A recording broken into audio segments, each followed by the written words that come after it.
Hello everyone, the Bookcase Online presents the story of the Higginbottoms of Arnold. It is my great pleasure to introduce Bob Massey, local historian, speaker and writer, whose research has chronicled the history of Arnold in particular, but also spills over into the surrounding villages and suburbs of Nottingham. His thirst for history covers many other topics too, but today he is here to talk about his latest book in the Snippets from History series, Volume 7, the story of the Higginbottoms of Arnold, a family of education and architecture. Bob, thank you for joining me here at the Bookcase today. First of all, what sparked your interest in this amazing family?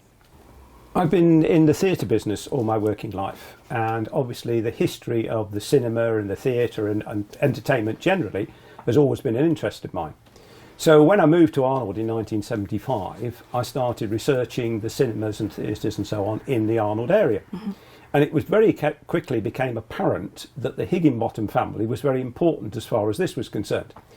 The more research I did, I suddenly found out that they actually designed my house, which of course sparked my interest even more. Absolutely. That was purely coincidental, but I did nevertheless. And I've read in the introduction to your book that you can't lecture on the history of buildings in Arnold without mentioning William Herbert Higginbottom. So when did you first become acquainted with his work, and was it his work that grabbed you, or was it when you started to research the family that you found the interest in that? It's when I started to research the history of Arnold itself. Mm-hmm. The family crops up so much within the history. William Herbert himself was an architect, so buildings obviously of his. He was a politician, so obviously the local council. He was a county councillor, so with connections with anything to do with that. He was a sportsman as well, so anything to do with sport. So wherever you turn, very often it comes up with William Herbert Higginbottom had some connection. If not him, other members of the family who were equally important in their own way. Absolutely, and that sort of takes us back to the first member of this illustrious family that you introduce us to in the book, and that's Anthony Higginbottom, who hailed from Glossop. Can you tell us a little bit about him and how he came to Nottingham? Well, Anthony was the son of a cotton spinner from Glossop, who was also a shopkeeper later on in his trade. But he didn't follow the family into the mills as you would have expected in Glossop at that time. He decided he wanted to become a teacher. So eventually he went off to Homerton College and studied education, eventually became a teacher in Leeds, where he met his wife, and then moved to Nottingham, getting the post as the headmaster of the British school in Arnold. Right. Can you tell us a little bit about the difference between the British schools and the national schools? Because I think they were, by and large, the two options available to ordinary people at that time, weren't they? Yes, they were. But there were some free schools for ordinary working class people, but they're usually very small numbers of pupils. Arnold in itself has always had a long tradition of education. It had a lot of private schools, but obviously they were the upper and middle classes mainly.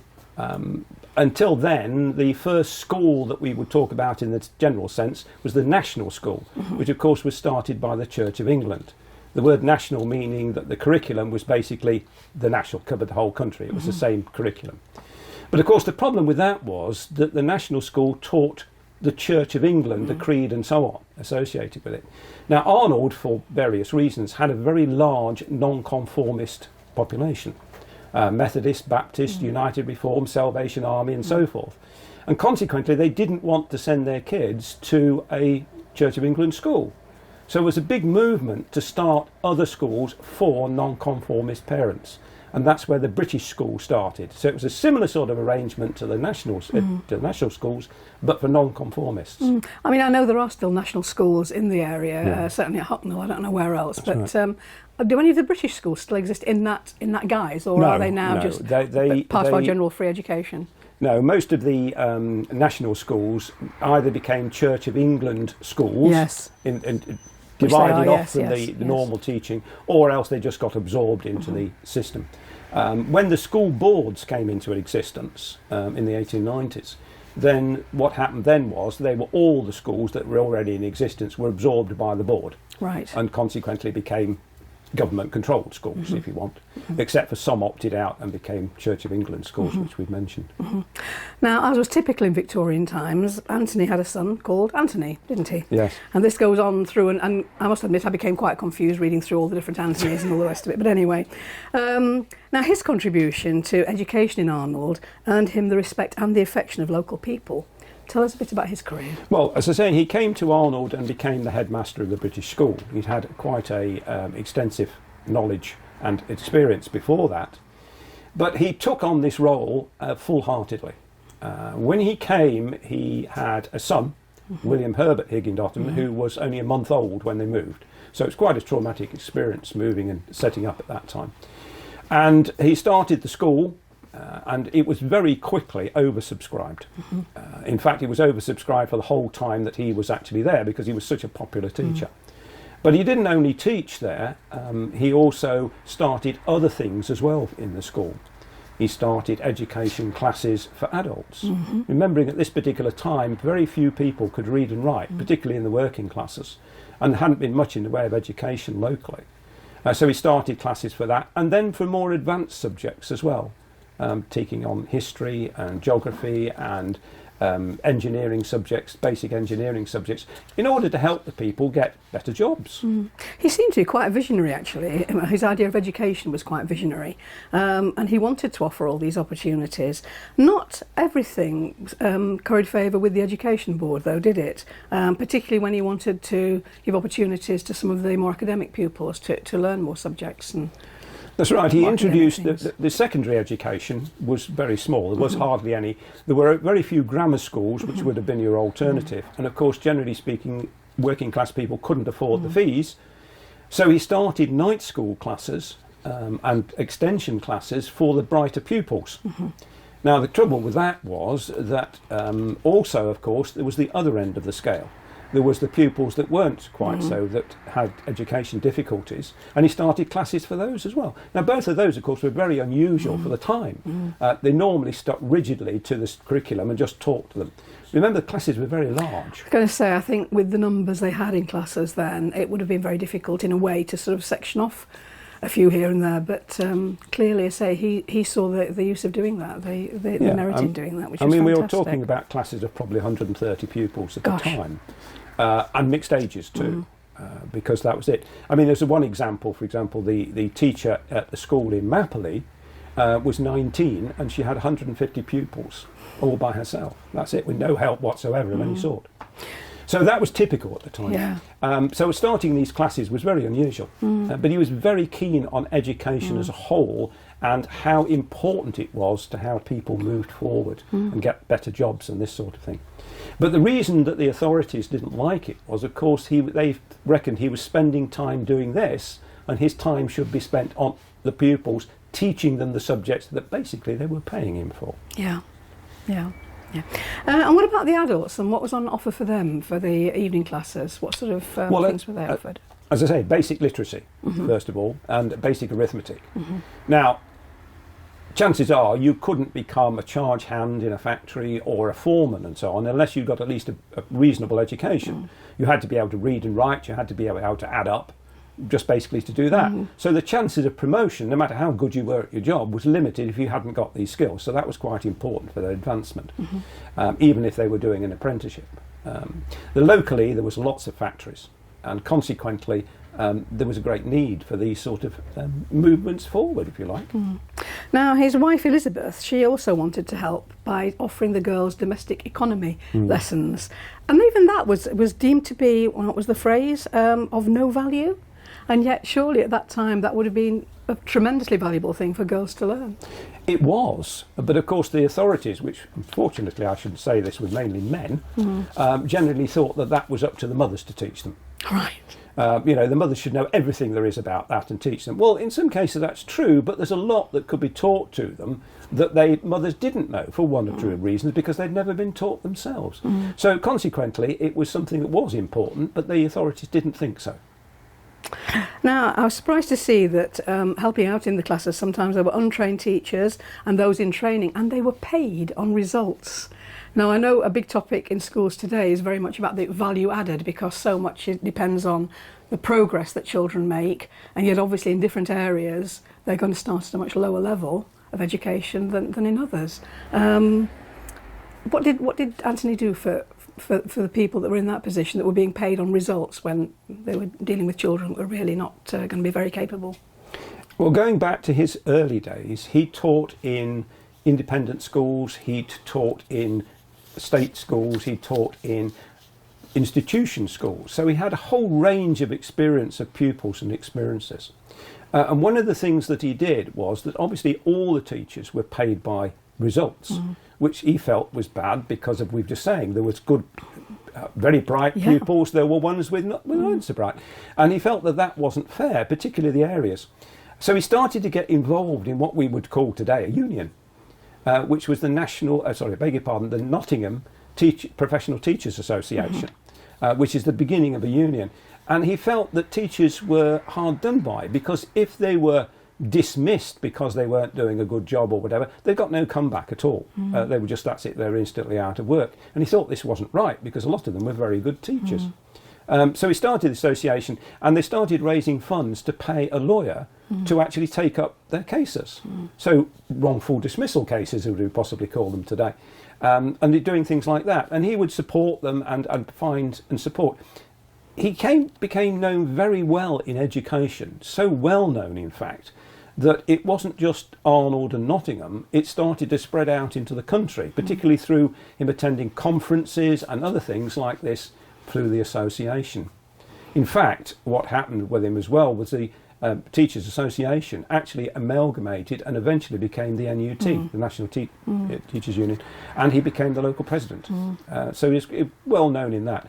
He also went to court and provided expert information and advice.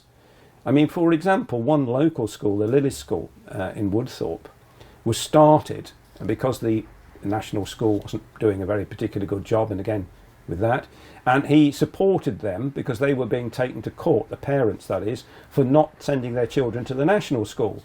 And so he took the case to court and won it, and the Lily School continued. So many things like that. He was very important in terms of the support of teachers and the support of education generally. And he seemed to be very forward thinking as well in all the things that he dealt with. That comes across in everything that he did, actually. And talking about the Lily School, that was something that was a very topical fact at the moment, isn't it? In September 1882, 22nd of September, the school closed down, didn't it, because of an outbreak of scarlet fever, and remained closed until the 4th of December to try and contain the fever. So again, we keep talking about these unprecedented times. Perhaps some of them are not completely unprecedented.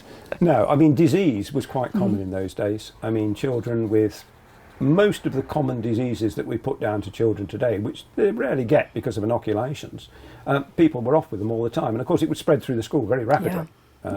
So the difficulty, you notice in his report of that era, they said that they had an outbreak in the British school of scarlet fever, and they were disinfecting everything all the time. Sounds very familiar to the situation today. Very similar. And again, indeed. Very forward thinking, I think, in so many respects, wasn't it? You know, it's very good. What do you feel Anthony's greatest influence and legacy to education and the other social welfare interests in Arnold? Because, as I say, clearly he was a figure that worked in politics and everything else just to improve the lot of people. So what's his greatest influence and his greatest legacy? He never became a councillor or a member of the local council, but obviously his influence through, effectively, the union was tremendous.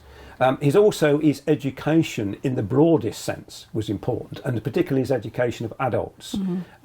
He started the local branch of the Pleasant Sunday Afternoon Association, the PSA, as well. So things like that, and sports and agriculture and all sorts of different things. He was encouraging people to have interests and pursue those interests, which in some cases became people's jobs, of course. So it was, So certainly, as we would say now, that sort of all-round education is what fulfills people, is what gives people. But it was not the usual thing at the time. That was very unusual. All of these survival things was hard, wasn't it? For the working class people at the time. So, and those sorts of things probably did seem a little bit like sort of, luxurious extras. But nonetheless, he saw the need for these things, which was absolutely brilliant. And he stuck to his guns as well to make sure that they did take place. Yeah. And the numbers of pupils and things at the school and the success of the school in exams and everything else is shown by that in the records, so that he was succeeding greatly. And shown, as you say, by the fact that the schools very quickly became oversubscribed and had to be extended because they just weren't big enough to deal with the number of pupils there, were they? Right. So every time they extended it, it was still overcrowded. They just had to keep extending it until there came a limit they couldn't do it. So moving on to your hero then, William Herbert Higginbottom. Now, he was one of Anthony and Elizabeth's children, wasn't he? That's right. And their daughters, Annie, Maud and Rosa, went into teaching. But their sons, William and Jack, both architects. So tell us a little bit about William and his career in architecture. Well, as well as being a teacher, Anthony was also an amateur architect. Right. I'm not quite sure where he got his skills from, but at this particular time in history, there was lots of conversions going on. Kitchens were being redesigned, sculleries were being removed and the kitchens extended. Bathrooms were being fitted in houses, which of course they hadn't been before. And he was doing a lot of the drawings for that sort of work. So I think that's possibly where the architecture bit interested his sons, William Herbert particularly to start with, because there was 21 years between his eldest son, William, and his youngest son, Anthony Jack. Yes. So there was quite a chunk there. So he started off and trained as an architect and started to build buildings. Initially as a surveyor. He was basically an estate agent, if you want, in those days. There weren't estate agents as such. But he would do the same job, similar job as an estate agent. I mean, in one particular month, I think he sold 14 or 15 houses, 7 or 8 cottages, and about 8 or 9 plots of land. Oh, lots of modern estate agents would be thrilled to do that, yes. I mean, so obviously that's how he's making money, doing all the surveys and everything else connected with it. Yeah. So that's how he started off, and then, as I say, he started designing buildings of one sort or another. And throughout his career, he designed a huge range of properties, everything from simple houses, terrace houses, right through to palatial, virtually mansions. He did churches, he did schools, he did libraries, you name it, cinemas, virtually everything that he had something to do with. And obviously some of the more public buildings, a lot of his buildings still exist today. Some of them, unfortunately, have gone. Yes, I see quite a few that have been demolished and had to make way for modern living, modern shops and that sort of thing. But yes, of the ones that do remain, I mean, I can remember very clearly the library at Bulwell, which was a Carnegie library, and he was involved with a few of those, wasn't he, at the time, building where the money came from Carnegie. Was his. That one was designed.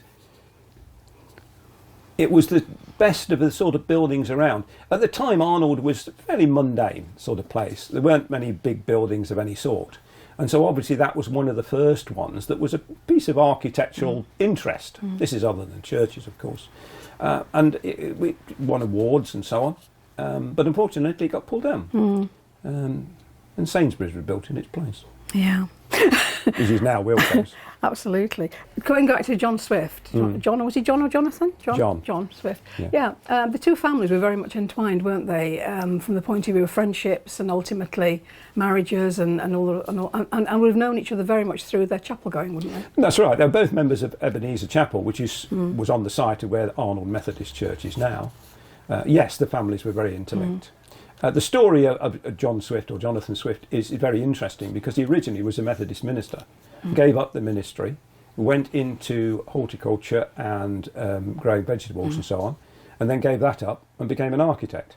He had originally, I might add, already trained as an architect but never done it. He'd gone into the ministry instead. So he changed careers 3 times, but was a successful architect. He designed one church in Arnold, the Front Street Baptist Church, which is no longer there now. That's Boys' shop. The interesting little bit about that is, if you look at the front of Boys' shop, there is a piece missing on the left-hand side. Everybody says, why is that not there? Because that's the graveyard of the church, and there's still bodies buried there. But what happened to the rest of the bodies, though? Because I think in your book you said there's a couple of gravestones there. There could be more bodies, of course, than gravestones. I wonder what happened to the rest. Well, some of them were in... The problem with graveyards is you can't build on them for over 100 years. You have to remove the bodies. So some of them were removed. But the problem is the records of the church disappeared. So they don't know how many bodies there are buried there. Now, at the moment, there are 2 gravestones which have one person's name on each. But as is usual in that case, there's 6 or 7 bodies probably in each grave, but there's no record. So they don't know how many bodies there is or there, or whose they are, or anything. It's just or really possible. how long they've been there, which is going to present the problem for actually being able to build there. Yeah, interesting. I was interested as well to see that a lot of the chapels were already incorporating things like kitchens. Now, the Church of England, I think, is a long way behind them on that sort of thing. It's taken another 100 years, I think, before the Church of England considered putting running water in and providing that. But it was all to do with hospitality, wasn't it, really, with the chapels at that time? The Methodist Church particularly, and the Baptist Church to that extent, the nonconformist churches centred on food, if you like, events other than the services I'm talking about. There'd be lots of things that they would do. They'd hold teas for the kids, they'd have special things for the elderly, this sort of thing. They are focused on the community as a large whole, and food featured quite heavily in this. So building kitchens into the buildings was quite usual, even at that early date. Now, with the Swifts and the Higginbottoms, obviously because of this connection they had with their chapels, did that help them actually to get other projects, chapels being built elsewhere? Because there were an awful lot of chapels built around that time, weren't they? So did that sort of help them to get the contracts for that sort of work? I think so. I basically, they got the contacts, if you like.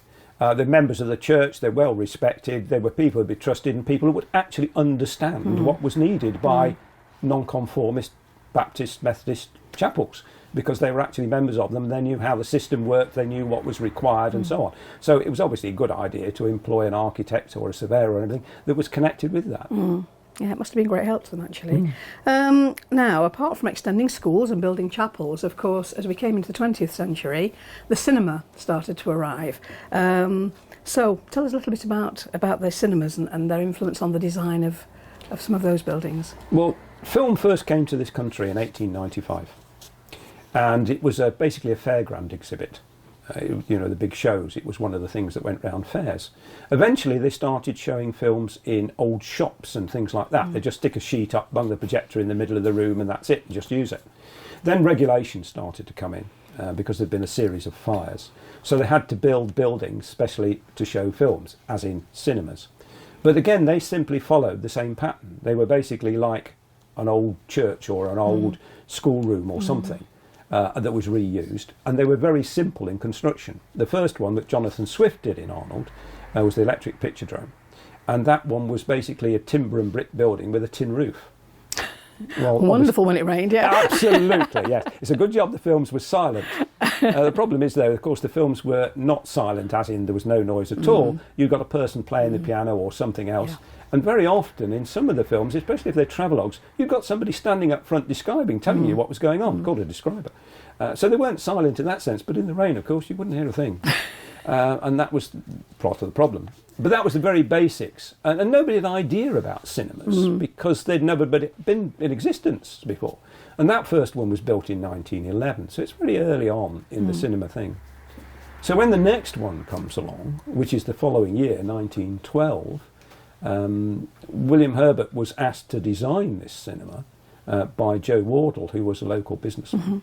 And he decided that Arnold needed something a lot better than what they'd already got. And so he asked him to design something, and it was quite a palatial place. I mean, it was certainly then the most palatial building in Arnold by a long chalk, which was the St Albans Picture Drome, which was on the site of where Luigi's restaurant is now, opposite Wilkinson's. And they built this one, and it took off like a rocket. So much so that he actually, Joe Wardle then asked William Herbert to design another one in Arnold, a second one, which was the King's, which he built further down on Front Street. So we got 2 cinemas. And the other one, of course, the Picture Drome, was still going. So at one time, Arnold had 3 cinemas. I worked out that if you take that the film changes in the middle of the week, in 1 week, the whole population of Arnold could go to the cinema. Wonderful, and I bet a lot of them did too. Oh yeah, exactly, absolutely. It was so popular, wasn't it? I mean, it was so popular. Yeah, I mean, we're talking about 1910 through to about 1930, but certainly the early part of that, it was such a novelty to actually go to the cinema.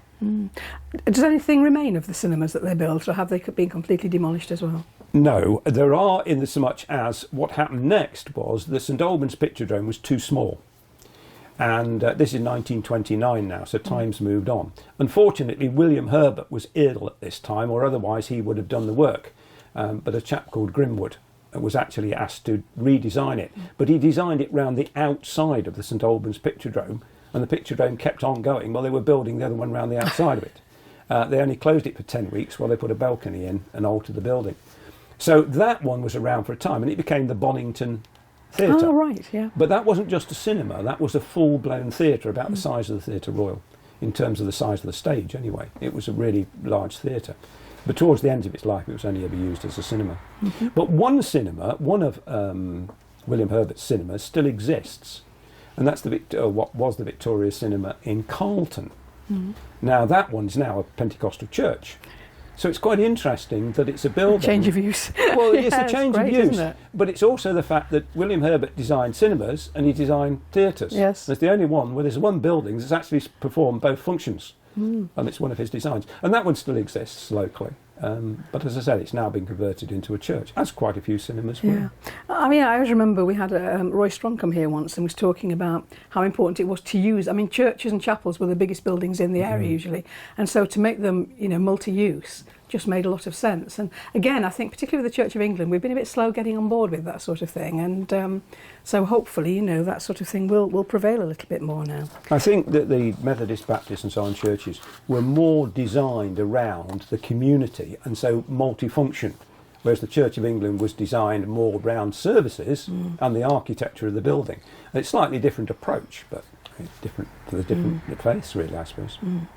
Now, not only cinemas being new, but schools again were beginning to change, weren't they? The educational requirements, they all had to change. Tell us a little bit about, I think, St Paul's School in Hyson Green. Again, this is just one of the schools that he designed. There was quite a few of them around the place. He also did lots of work on adapting schools because, as you said, as the curriculum changed, the requirements changed.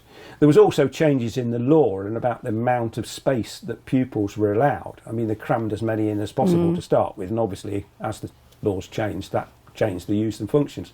So generally speaking, that one was just one of the many that he was producing. And he had to produce lots of others. I mean, High Street Infant School was one he had to convert. He added another floor to that, for example. So things like that. He was doing a lot of those. I know you did note in the book the square footage or square meterage or square yardage that was. And I meant to find out whether that's commensurate with today or whether now we require much more space for children.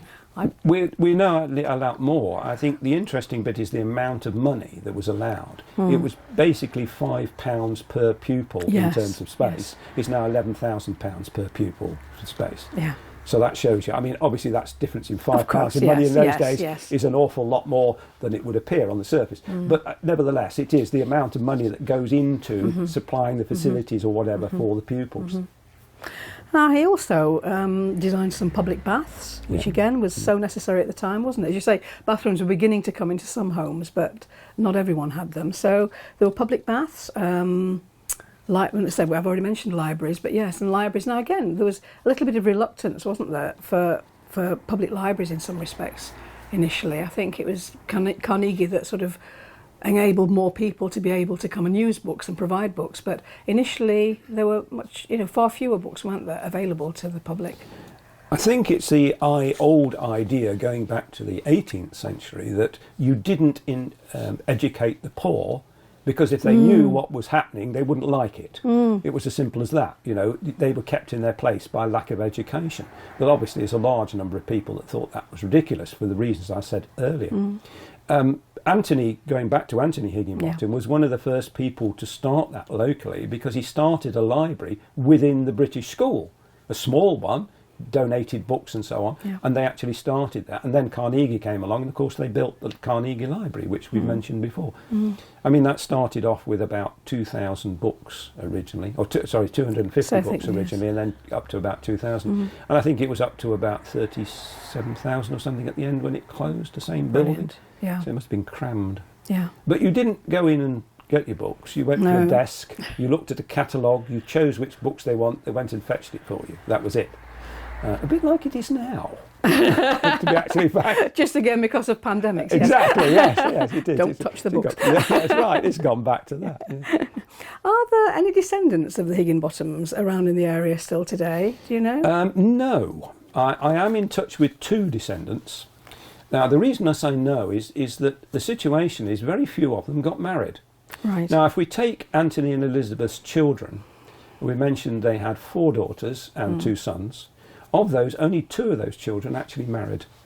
The rest remained unmarried throughout the whole of their lives. In fact, they all continued to live together in the family house. So it was only William Herbert and Annie. Now, Annie was the interesting one in the sense of she was not local. All the others remained local. But she moved a little bit further away. To Australia. She went to Australia. Yes. I was fascinated. Because again, that was a big move at that time, wasn't it? It was a tremendous move at that time. She married her cousin, and she moved to Australia. And she married into a newspaper family. And so she's quite well known in Australia. And I'm in touch with her great-granddaughter, who's actually written a book about that bit of the family, which is very interesting because I didn't know much about that. And she didn't know anything about this end, so we've swapped stuff. So we've been very helpful to each other. Yeah. The only other one that happened is of William Herbert's children, which is the only other ones that had any children. William Herbert's children. There was Anthony John, back to this Anthony name throughout, who had children, and the granddaughter I'm in touch with.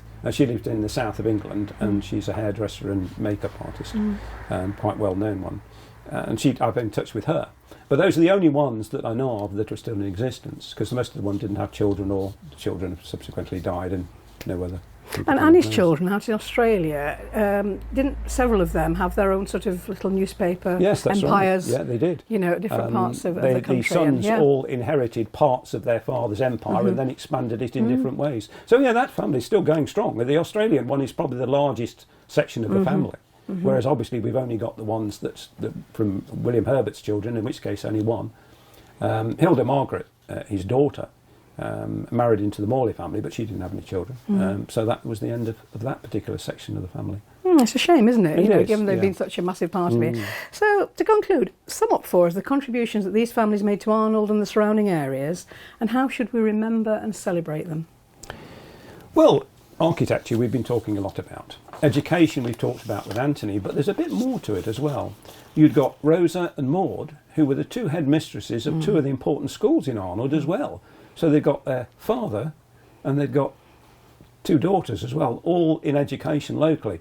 And they were quite influential as well. One in infants and one in a girls' school. Then, of course, you've got Annie, which we just mentioned, obviously, in Australia and what was happening there.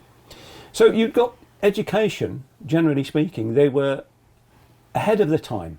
Yeah, they were very definitely much so, doing things which we would take for granted today, but were very new and innovative and frowned upon to a large extent at that time. Yeah, that came across in a few areas, you know. They just didn't seem to want to give some of those pupils the opportunities that Anthony wanted to give them, did they? No, but he fought for it and he's continued.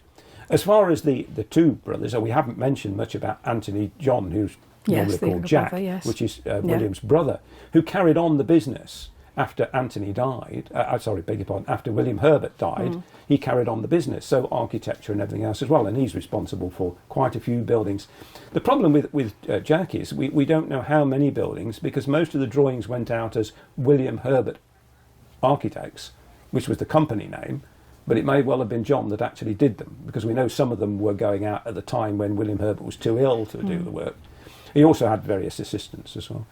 So they were quite influential as well. And we've mentioned schools, churches, cinemas, libraries, swimming baths, which you've mentioned. The ordinary houses, from important ones to ordinary everyday ones. I mean, a lot of the houses that were built around about 1900 to about 1912 in Arnold are William Herbert Higginbottom designs, including my own house, as I said earlier. So there's lots of buildings still around. But it's not just the local area, because you take places like Matlock Methodist Church is one of his designs. Rossington is one of his designs. There's stuff dotted around all over the country. One of the other things that they did, which again is something that isn't remembered very often, he designed war memorials. Yes, I remember seeing some of those in Arnold's there, war memorial is his design, and so is Beeston's. But they also designed buildings which are war memorials, like Chilwell and Ruddington, for example. So it was into all sorts of things. One of the other things which I will mention in passing about him was during the First World War, he was too old to fight and his brother was too young, because remember the big gap. The difference then was he was on the board when in 1916 it came in that the fact that you could be actually conscripted. Yeah. And if you didn't want to be conscripted, you had to go before a tribunal. And he worked on the tribunal, examining cases of people, whether they were temporarily deferred or so on. Because you could be deferred because you were a conscientious objector, you could be deferred because you've got dependent relatives that relied on you, or you were doing essential work for the war. So he was involved in things like that. Women's rights as well. He was very much into that as well, saying that women teachers should be paid exactly the same as the men, because they were doing exactly the same Look how long job. that's taken. Yeah, exactly. So, I mean, you know, very much all of them were in the forefront of what was going on, and a lot of the developments that took place. Very much so, the whole family. Which is fantastic, isn't it? Well, Bob, thank you very much. That's been a really illuminating talk, and I believe you've got some more books that are, because you've had some time off during this pandemic, you've been writing other things. Would you like to tell us about the book that you hope to have published by Christmas, with any luck? Well, yes. This is a slightly different one. I found a piece in the paper. It was a death notice. Now, I'm afraid historians read death notices. They're quite interesting. But they always follow a pattern. But this one didn't. And it got me intrigued. Now, to cut a very long story short, it was the death of a chap called William Smith Tanner. And he died from suicide. Or at least that's what we think. But when you start going into it, it's very suspicious. It's highly unlikely. And this, we're talking about 1888. Now, suicide in that time would have been a really terrible thing to happen to a family. They didn't want it. If somebody did commit suicide, they want any verdict to be either accidental death or murder, because it was so important. But they seem to have pushed this the other way. And I've been intrigued by this, and I've been researching it. And the more I research it, and the more I write, the more I find out about it, and it becomes a fascinating thing. So it's going to be one of these books that's not going to have an answer. Well, tell us the working title for that one, because it quite amused me when I read it. Death in a Barrel. Death in a Barrel, wonderful. So all you amateur sleuths out there will be able to buy the book and solve the problem for us, won't you? Now, Bob is a renowned speaker and offers talks on wide and varied subjects, and does history walks and talks in pubs and all sorts of things. To find out the full extent of what he offers, do you have a website, Bob? I do indeed, yes. And would you like to tell us what the... Bob Massey, all one word, .info, I-N-F-O. So very worthwhile looking for, and that will also be on our website, here at the Bookcase. In fact, I think it'll be at the bottom of the email that you'll get about being able to watch this video. So thank you again, Bob. That's been a wonderful talk, informing and entertaining as ever, and thank you again for coming. Thank you.